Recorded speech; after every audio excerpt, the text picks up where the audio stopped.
Welcome to Angel Wings Productions.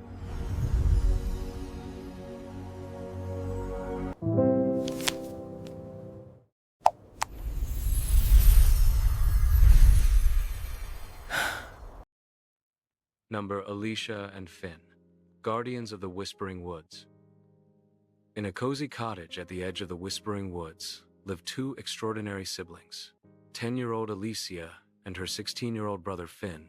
While they looked like ordinary children to those passing by, they each possessed remarkable gifts that made the world around them a little more magical. Alicia had always been different. She could hear people's thoughts, like whispered secrets on the wind, and more importantly, she could sense what truly lived in their hearts, whether kindness or mischief, hope or sadness. She spent her days in her workshop, a small shed beside the cottage filled with broken treasures that neighbors brought her. With a touch of her hands and a spark of her magic, she could mend cracked teapots, transform old glass bottles into shimmering lamps, and shape clay into the most beautiful vases anyone had ever seen. Each piece she created seemed to glow with warmth, as if her kindness had been woven right into them. Just last week, Alicia had discovered something wonderful: she could fly. At first, it was only little hops and jumps that lasted a bit too long. But now, when she concentrated and thought of all the happy things in the world, she could lift right off the ground and soar through the air like a dandelion seed on a summer breeze. Her brother Finn had known about flying for years. He would often disappear, quite literally, turning invisible whenever he wanted to slip away into the forest. There, among the ancient oaks and singing pines, Finn would talk to the plants. They told him their secrets, where the rabbits had their burrows, when the rains would come, and which trees were feeling lonely. With gentle words and a touch of his magic, Finn could make seeds sprout into saplings in mere moments, and help struggling flowers bloom even in the shadiest corners of the woods. One autumn morning, as golden leaves drifted through the air, a worried woman named Mrs. Hawthorne arrived at their cottage. She was wringing her hands and looked near tears. "Please," she said, "can you help me? My grandmother's music box, the one she left me before she passed, it's broken, and my daughter's birthday is tomorrow." It was going to be her special gift. Alicia closed her eyes and rested her hand on the delicate wooden box. She could sense Mrs.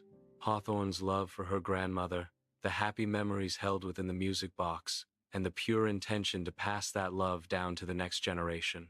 Opening her eyes with a smile, Alicia went to work. By afternoon, the music box played its gentle lullaby once more, but now it was even more beautiful than before. Alicia had carefully painted tiny flowers around its edges. Flowers that seemed to dance when the music played. "How can I ever thank you?" Mrs. Hawthorne asked, tears of joy in her eyes. "Just pass on the kindness," Alicia said softly, "and maybe plant a tree for your grandmother." Meanwhile, Finn had discovered something troubling in the forest. The old creek that ran through the Whispering Woods was drying up, and the plants were worried. Without water, they couldn't survive, and all the animals who depended on them would have to leave.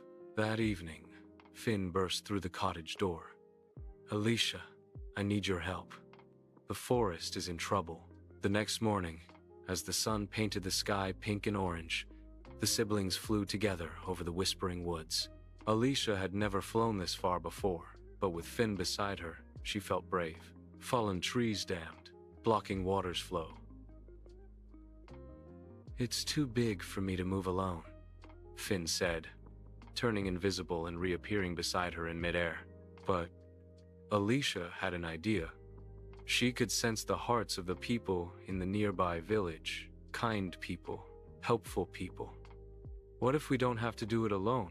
Together, they flew to the village. While Finn stayed invisible to avoid startling anyone, Alicia landed in the town square.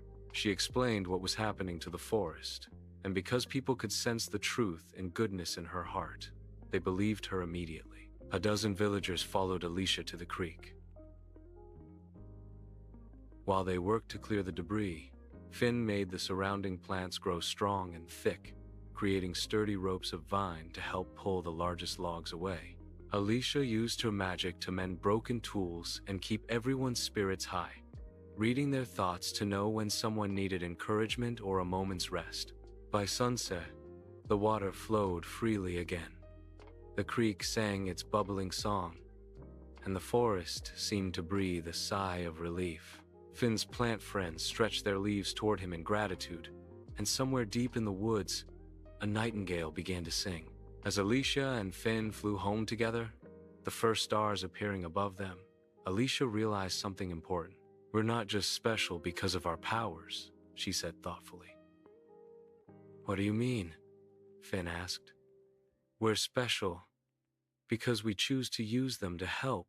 The magic isn't just in what we can do, it's in deciding to do good with it. Finn smiled at his wise little sister. When did you get so smart? I've always been smart, Alicia laughed. You just weren't paying attention.